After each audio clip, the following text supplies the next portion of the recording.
OSS Online Single Submission berbasis risiko. OSS memang sudah ada sebelumnya sejak tahun 2018, tetapi OSS berbasis risiko adalah hal yang berbeda. Ini merupakan pelaksanaan dari Undang-Undang Nomor 11 Tahun 2020 atau yang biasa kita kenal dengan Undang-Undang Cipta Kerja. OSS berbasis risiko wajib digunakan oleh pelaku usaha, kementerian lembaga, pemerintah daerah, administrator KEK Kawasan Ekonomi Khusus, dan Badan Pengusahaan KPBPB Kawasan Perdagangan Bebas Pelabuhan Bebas atau Free Trade Zone. OSS berbasis risiko memberikan layanan bagi pelaku usaha yang terbagi dalam dua kelompok besar, yaitu usaha mikro kecil atau UMK dan non-usaha mikro kecil atau non-UMK. UMK dapat berbentuk orang perseorangan dan badan usaha. Sementara itu, non-UMK atau non-usaha mikro kecil dapat berbentuk orang perseorangan, badan usaha, kantor perwakilan, dan badan usaha luar negeri. Usaha mikro kecil adalah usaha milik warga negara Indonesia, baik orang perseorangan maupun badan usaha, dengan modal usaha paling banyak 5 miliar rupiah, tidak termasuk tanah dan tempat bangunan usaha. Kalau kita bagi lagi ke dalam usaha mikro dan kecil, maka usaha mikro adalah yang modal usahanya paling banyak 1 miliar rupiah. Ini berbeda dengan aturan sebelum Undang-Undang Cipta Kerja yang menyebutkan bahwa usaha mikro adalah usaha dengan modal paling banyak 50 juta rupiah. Usaha kecil adalah usaha dengan modal lebih dari 1 miliar rupiah sampai paling banyak 5 miliar rupiah. Berbeda dengan aturan sebelum Undang-Undang Cipta Kerja, di mana sebelumnya usaha kecil adalah usaha dengan modal lebih dari 50 juta rupiah sampai dengan paling banyak 500 juta rupiah. Usaha menengah adalah usaha milik warga negara Indonesia, baik orang perseorangan maupun badan usaha, dengan modal usaha lebih dari 5 miliar rupiah sampai dengan 10 miliar rupiah, tidak termasuk tanah dan tempat bangunan usaha. Usaha besar adalah usaha berbentuk penanaman modal asing atau PMA maupun PMDN dengan modal usaha lebih dari 10 miliar rupiah, tidak termasuk tanah dan tempat bangunan usaha. Kantor perwakilan adalah orang perseorangan warga negara Indonesia atau asing atau badan usaha yang merupakan perwakilan pelaku usaha dari luar negeri dengan persetujuan pendirian kantor di wilayah Indonesia. Badan Usaha Luar Negeri atau BULN adalah badan usaha asing yang didirikan di luar wilayah Indonesia dan melakukan usaha dan atau kegiatan pada bidang tertentu. Sekarang mari kita memahami tentang risiko.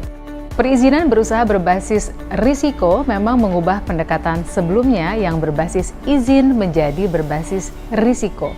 Artinya, usaha dikelompokkan berdasarkan tingkat risiko, dan tingkat risiko tersebut menentukan jenis perizinan berusaha.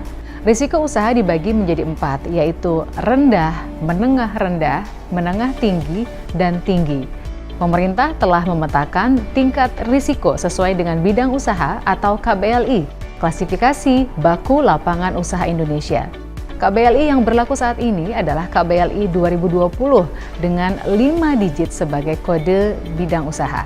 Sebagai ringkasan, untuk usaha dengan risiko rendah dan menengah rendah, proses perizinan berusahanya selesai di dalam sistem online single submission atau OSS berbasis risiko tanpa membutuhkan verifikasi atau persetujuan dari kementerian, lembaga, atau pemerintah daerah. Sedangkan untuk usaha dengan tingkat risiko menengah tinggi dan tinggi, proses perizinan berusahanya dilakukan di dalam sistem OSS berbasis risiko, tetapi membutuhkan verifikasi atau persetujuan dari kementerian, lembaga, atau pemerintah daerah.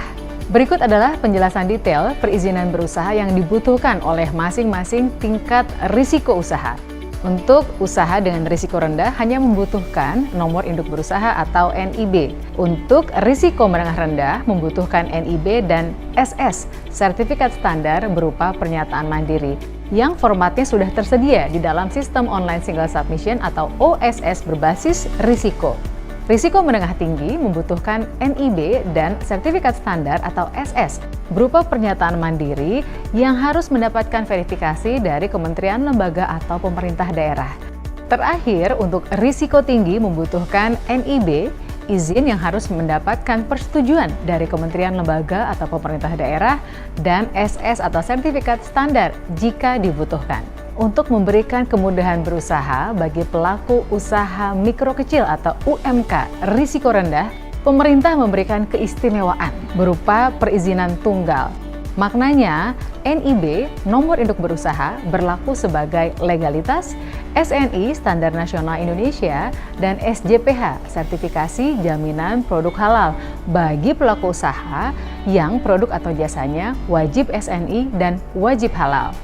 SNI berupa sertifikat bina UMK selanjutnya akan dilakukan pendampingan atau fasilitasi dari Badan Standarisasi Nasional atau BSN. Sementara itu untuk SJPH, sertifikasi jaminan produk halal, akan ditindaklanjuti dengan pendampingan dan fasilitasi oleh Badan Penyelenggara Jaminan Produk Halal atau BPJPH Kementerian Agama.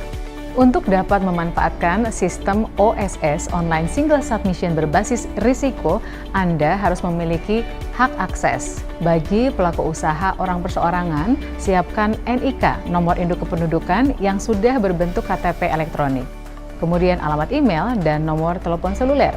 Data perusahaan terdiri dari nama perusahaan, NPWP perusahaan, nomor SK pengesahan, dan alamat email. Sedangkan data salah satu direksi terdiri dari nomor induk kependudukan yang sudah KTP elektronik, tanggal lahir, jabatan, dan nomor telepon seluler. Bagi Anda yang sudah memiliki hak akses dalam sistem OSS 1.1, Anda perlu melakukan penggantian hak akses. Anda harus mengingat username dan password lama. Apabila pemilik hak akses lama bukan merupakan direksi atau pengurus, siapkan data salah satu direksi atau pengurus. Terdiri dari nomor induk kependudukan, harus sudah ber-KTP elektronik, tanggal lahir, jabatan, dan nomor telepon seluler. Untuk melakukan proses perizinan berusaha, Anda perlu menyiapkan data pelaku usaha atau data badan usaha dan data usaha. Jika Anda adalah pelaku usaha orang perseorangan, siapkan data pelaku usaha yang terdiri dari NPWP pribadi jika sudah memiliki, BPJS Ketenagakerjaan jika sudah memiliki, dan BPJS Kesehatan jika sudah memiliki. Jika Anda belum memiliki ketiganya, jangan khawatir, karena proses perizinan berusaha tetap dapat dilanjutkan. Jika Anda badan usaha, siapkan data badan usaha yang meliputi masa berakhir legalitas, alamat badan usaha, email, NPWP, nomor telepon badan usaha, dan modal disetor dalam bentuk lain. Untuk data usaha, siapkan bidang usaha, yaitu 5 digit kode KBLI 2020, lokasi usaha meliputi luas lahan dan lokasi, detail usaha yang terdiri dari nama usaha atau kegiatan, modal usaha.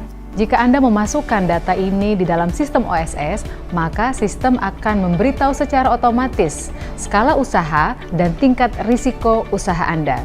Siapkan juga data jumlah tenaga kerja Indonesia atau TKI dan jenis serta kapasitas produk atau jasa per tahun. Siapkan juga dokumen persetujuan lingkungan untuk KBLI atau bidang usaha tertentu. Juga siapkan aktivitas impor, data pendaftaran BPJS Kesehatan dan BPJS Ketenagakerjaan, data WLKP, wajib lapor ketenagakerjaan di perusahaan.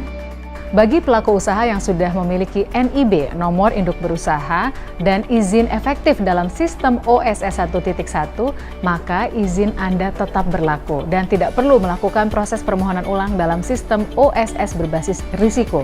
Namun Anda dapat melakukan perubahan data badan usaha, perubahan data usaha, penambahan, pengembangan, dan perluasan usaha, juga melakukan permohonan baru. Hal yang penting dipahami oleh semua pelaku usaha adalah bahwa NIB, nomor induk berusaha, berlaku sepanjang pelaku usaha melakukan kegiatan usaha. Artinya, NIB tidak perlu diperpanjang. OSS, satu pintu kemudahan berusaha.